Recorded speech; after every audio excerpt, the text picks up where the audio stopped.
Brought to you by V-Guard, co-powered by Sensodyne. महाराष्ट्रातल्या 8 जागांवर आज मतदान आहे. 8 जागांवरती महाविकास आघाडीने धुआधार प्रचार केलेला आहे.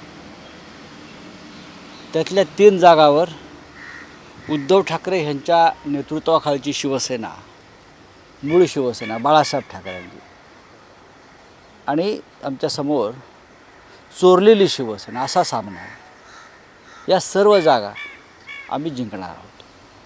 8 जागांवर भारतीय जनता पक्षाला आणि त्यांच्या सहकाऱ्यांना नव्या फार मोठा संघर्ष करावा लागतो महाविकास आघाडीच्या उमेदवारांसमोर. मी आपल्याला वारंवार सांगतो आहे की आधी झालेल्या 5 निवडणुका विदर्भातल्या, या 8 आणि प्रत्येक टप्प्यात महाविकास आघाडीचे उमेदवार हे निवडणुकाच जिंकतील, तेच जिंकतील असं वातावरण आहे. आम्ही 35 प्लस 30 आणि 35 हा साधारण आमचा टार्गेट आकडा आहे. आम्ही तेवढ्या जागा जिंकतो आहे. या 8 जागांमध्ये 8च्या 8 जागा शिवसेना, काँग्रेस, राष्ट्रवादी काँग्रेस जिंकत आहे. सर, वर्धा आणि अमरावतीमध्ये सकाळच्या सुमारास ईव्हीएम मशीन बंद पडले, त्यामुळे मतदारांचा हे वारंवार होतं आहे किंवा केलं जाईल. वर्धा असेल, अमरावती असेल, अमरावतीमध्ये तर कोणतंही अघोरी कृत्य होऊ शकतं. बरं,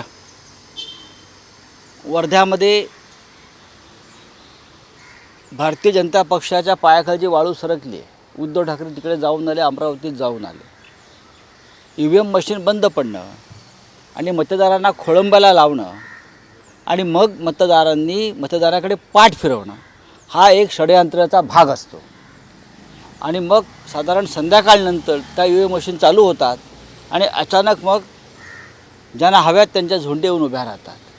पण जो मतदार सकाळीच येतो मतदानासाठी, त्याला नाउमेद करणं, निराश करणं आणि परत पाठवणं हे या निवडणूक यंत्रणेतलं मोदीकृत भाजपचे एक षडयंत्र आहे. सर, आपण बघितलं शिवसेनेकडून काल वचननामा जाहीर करण्यात आला, त्यावर भाजपने टीका केली की तो वचननामा नाही आहे, तो युटर्न नामा आहे. मग ठीक आहे, लोक ठरवतील ना. त्याच्यामध्ये युटर्न नामा असं काय आहे एक स्पष्ट केलं पाहिजे. बेरोजगारांना रोजगार देणं, गुजरातमध्ये पळवलेले उद्योग परत आणणं, महिला सबलीकरण, शिक्षण, आरोग्य, कर दहशतवादावरती उपाययोजना, अशा अनेक भूमिका ज्या वचननाम्यात घेतल्यात आम्ही, त्याला विरोध आहे का?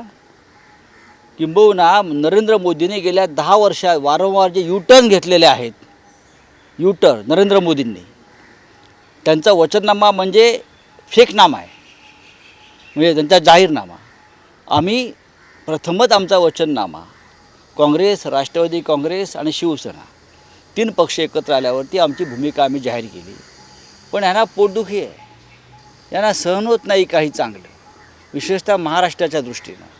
सर, आचार संहिता का उल्लंघन करने को लेकर प्रधानमंत्री को नोटिस दी गई है और 29 पर जवाब मांगा है. राहुल गांधी को भी इस प्रकार की नोटिस है और 29 पर देखिए, ये एक कार्रवाई होती है.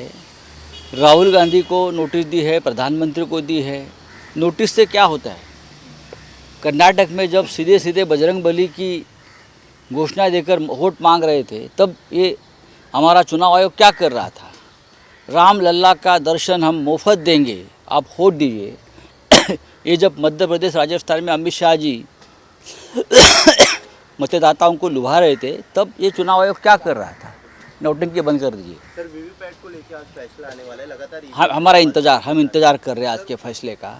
मराठीमध्ये नरेंद्र मोदी आणि राहुल गांधी यांना आचारसंहितेचं उल्लंघन प्रकारे नोटीस दिली आहे. 29 तारखेला त्यांना दोघांनाही जाब विचारण्यात आली. निवडणूक आयोगामध्ये नरेंद्र मोदींना जाब विचारायची हिंमत खरोखर आहे का? जर ह्या जाब विचारायची हिंमत असती तर कर्नाटकात जय बजरंग बलीचा नारा देऊन मतदानाचं बटन दाबा कमळाचं हे सांगितल्यावरच त्यांच्यावर कारवाई झाली असती. काल किंवा 2 दिवसापूर्वी काँग्रेसच्या जाहीरनाम्यात ज्या गोष्टीचा उल्लेख नाही, संपत्तीचं समान वाटप, मंगलसूत्र खेचणार या खोटेपणावर काँग्रेसनं त्यांच्यावरती एक कारवाईची मागणी केली आहे. खोटं बोलल्याबद्दल त्यांना प्रधानमंत्रीपदावरून दूर करायला हवं. अमित शहा रामलल्लाचं दर्शन मोफत करू, आम्हाला मतदान करा, हे जेव्हा सांगत होते तेव्हा हा चुनाव आयोग कुठे होता? जय भवानी, जय शिवाजी ह्याच्यावरती आक्षेप निवडणूक आयोग घेत आहे. शिवसेनेच्या ज्या मशालगीतामध्ये जय भवानीवरती आक्षेप आहे. जय भवानी महाराष्ट्राची कुलदेवता आहे, आम्ही त्याचा उल्लेख करायचा नाही. पण जय बजरंगबली, रामलल्ला ह्याच्यावर होत आहे सगळं. सर, जय भवानी जो वर्ड है उसको निकालने की बात कही गई है. हम नहीं निकालेंगे. देवेंद्र फडणवीस ने अपने सभा में उसका उल्लेख किया और घोषणा देते हुए दिखाई दे. तो वही दूसरी तरफ आप जो उद्धव ठाकरे हैं उनको नोटिस दिया गया है. यही तो चुनाव आयोग का ढोंग है ना. हमारे मशालगी से आप भवानी को निकाल रहे हो और यही घोषणा अगर देवेंद्र फडणवीस जैसे लोग देते हैं तो आप उनके ऊपर कार्रवाई नहीं करते.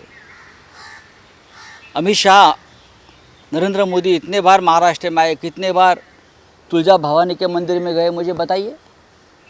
ढोंग है ये. चलिए, thank you. Brought to you by V-Guard, co-powered bye Sensodyne.